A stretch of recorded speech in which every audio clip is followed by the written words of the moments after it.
what institution on earth has been the most lethal in history for racial minorities? Well, the modern centralized state.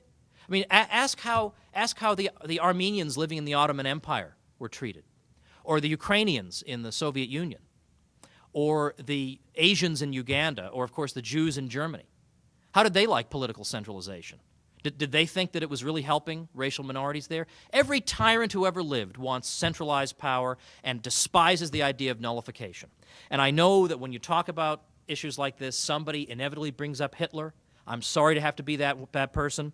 But if you read Mein Kampf, which most of us, I don't think, are in the habit of doing, so I save you the trouble, in there is a bit on states' rights. And Hitler is dead set against it. And that should not be a head-scratcher. You know, he's Hitler, right? I mean, well, he doesn't want some state to be able to defy him.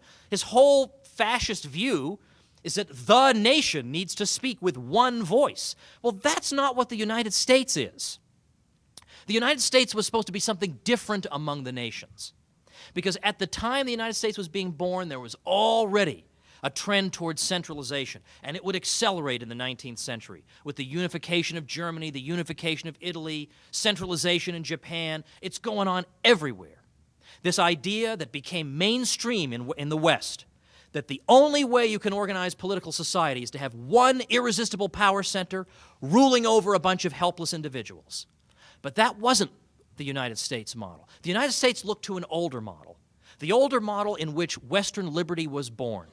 The model in Europe, whereby you didn't just have one irresistible power center telling everybody else what to do. You had all these small little associations in society, churches and cities and towns and guilds and universities, and they all had their privileges and immunities. They all had their liberties that they were going to defend. And so there was no power in society that could demand that they all conform, because they were all ready to resist. They weren't just a bunch of isolated individuals. They had powers that came before the king's power. They had powers that came before the center's power, and that's how liberty came to Europe. Liberty came to Europe because after you got rid of the Roman Empire fell, there was no continent-wide empire that replaced it. What you had was a whole bunch of tiny little principalities. And when all the principalities are tiny, it conduces to liberty, because if you oppress people, all they got to do is move 10 feet away. And that keeps the ambitions of princes limited.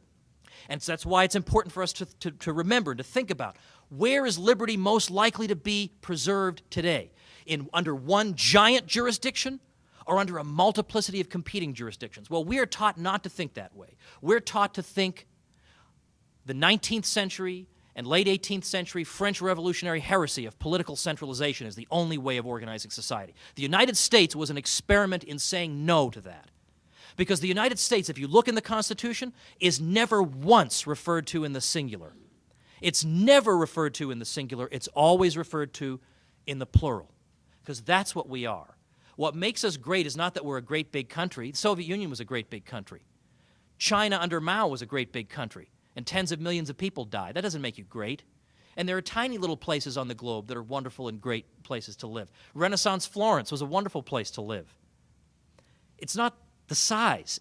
It's the fact that we're a collection of societies, that we haven't yielded everything to the center, that we have retained corporate bodies like states that have powers of resistance, but those powers have lain dormant for too long.